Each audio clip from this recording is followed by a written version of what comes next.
নমস্কার, কেমন আছেন সবাই? স্বপ্না ও তার কথায় সবাইকে স্বাগত। আশা করি সবাই ভালো আছেন। আজ আমি এলাম একটা গানের গল্প নিয়ে, একটু অন্যরকম। সাধারণত আমরা এই শুক্রবারের আড্ডায় অনেক রকমের বিষয় নিয়ে গল্প করি।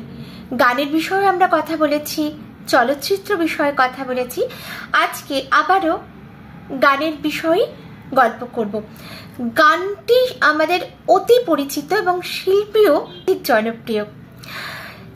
এই গান এবং শিল্পী, তার সঙ্গে জড়িয়ে থাকা সিনেমা, সব কিছু নিয়ে আজকের স্বপ্না ও তার কথা। চলুন তাহলে শুরু করে দিই আজকের গল্প। ও নদীরে একটি কথা শুধাই শুধু তোমারে এবং পথের ক্লান্তি ভুলে। হেমন্ত মুখোপাধ্যায়ের কণ্ঠের এই গান দুটি কেবল বাঙালির আবেগের দুই টুকরো প্রতিচ্ছবি নয়, প্রতিটি বাঙালির হৃদয়ের দুটি প্রকোষ্ঠ বললেও বোধহয় অত্যুক্তি হবে না, তাই না? বাংলা গানের ইতিহাসে এক বিস্ময়কর অধ্যায় জুড়ে আছে এই দুই কালজয়ী গান। কিন্তু জানেন কি যে এই অবিস্মরণীয় সুর শোনা গিয়েছিল ইংরেজি চলচ্চিত্রেও? আজ থেকে ঠিক 53 বছর আগে 1972 সালে মুক্তি পাওয়া সিদ্ধার্থ ছবিতে এই অনন্য ঘটনাটি ঘটেছিল, যেখানে প্রথমবারের মতো হলিউডের কোনো চলচ্চিত্রে বেজে উঠেছিল বাংলা গান। যদিও গান দুটি বাঙালি দর্শকের কাছে নতুন ছিল না। ও নদীরে প্রথমবার শোনা যায় 1959 সালের নীল আকাশের নিচে ছবিতে, এবং পথের ক্লান্তি ভুলে সেই একই বছর মরুতীর্থ হিংলাজে। কিন্তু এই দুই কালজয়ী গানের জন্য হেমন্ত মুখোপাধ্যায়কে বেছে নিয়েছিলেন লন্ডনের পরিচালক কনরাড রোক্স, তার সিদ্ধার্থ ছবির সঙ্গীত পরিচালক হিসেবে। কেবল গানই নয়, পুরো ছবির আবহ সঙ্গীত রচনা করেন হেমন্ত মুখোপাধ্যায়। এই ছবির কাহিনী গড়ে উঠেছে জার্মান সাহিত্যিক হেরমান হেসের নোবেলজয়ী উপন্যাস সিদ্ধার্থ অবলম্বনে। কনরাড রোক্স নিজেই পরিচালনার পাশাপাশি লিখেছিলেন ছবির চিত্রনাট্য, এমনকি প্রযোজনাও করেছিলেন তিনি। ভারতের আধ্যাত্মিক পরিবেশ আর আত্ম অনুসন্ধানের দর্শনকে উপজীব্য করেই এই ছবির নির্মাণ। ছবির কেন্দ্রীয় চরিত্র সিদ্ধার্থের ভূমিকায় কে ছিলেন জানেন? তখনকার বলিউডের জনপ্রিয় অভিনেতা শশী কাপুর। আর নায়িকা কে ছিলেন? নায়িকা ছিলেন সিমি গড়ওয়াল। তাদের সঙ্গে অভিনয় করেছিলেন রমেশ শর্মা, পিন্টু কাপুর, শিশু শিল্পী কুনাল কাপুর সহ আরো অনেকে। সিমি গড়ওয়ালের মাধ্যমেই হেমন্ত মুখোপাধ্যায়ের সঙ্গে যোগাযোগ হয় কনরাড রোক্সের। কাহিনীর প্রয়োজন অনুযায়ী এমন একটি গান খুঁজছিলেন পরিচালক, যা ভারতীয় সংস্কৃতির আবহকে প্রাণবন্ত করবে। তখনই সিমি তাকে শোনান ও নদীরে। গানটি সুর ও আবেগ এতটাই মুগ্ধ করেছিল রোক্সকে যে তিনি ঠিক করেন যে গানটির ইংরেজি অনুবাদ করিয়ে নেবেন, কিন্তু হেমন্ত রাজি হলেন না।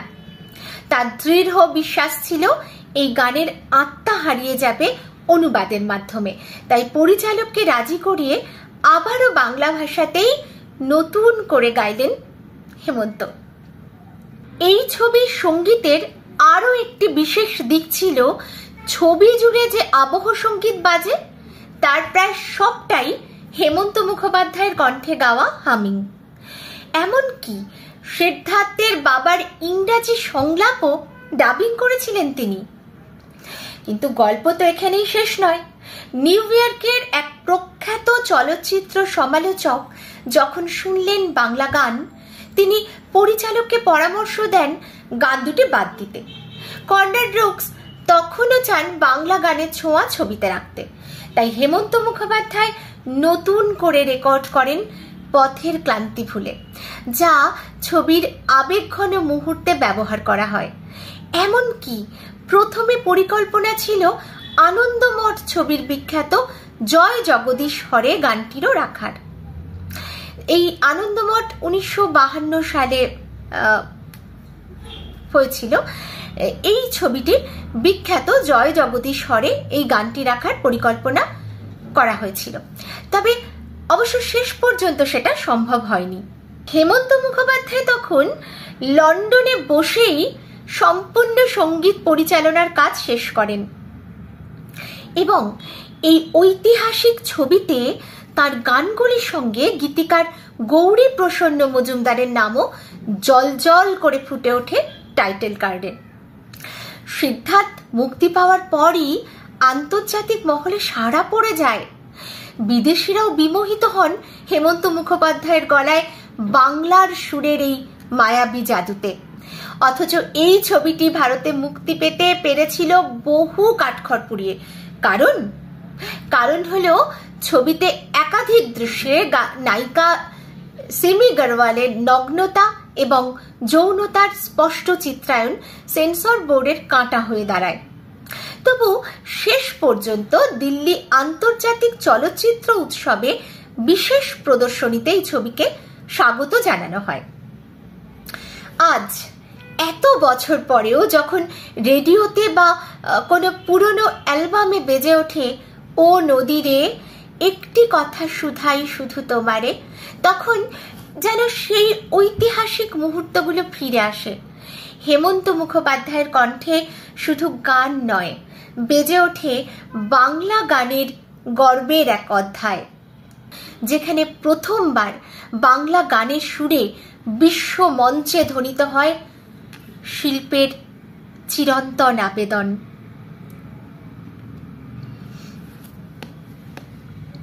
তাহলে আপনারা শুনলেন আমাদের এই জনপ্রিয় গানটির ইতিহাস। কেমন লাগলো আজকে স্বপ্না ও তার কথা? আশা করি ভালো লেগেছে। এইরকম আমরা আরো অনেক রকম গান, কবিতা, নাটক, গল্প, সিনেমার বিষয় নিয়ে স্বপ্না ও তার কথায় আলোচনা করব। আজকের মতন শুক্রবারের আড্ডা শেষ। আসি, বিদায় নিচ্ছি আপনাদের কাছ থেকে। নমস্কার।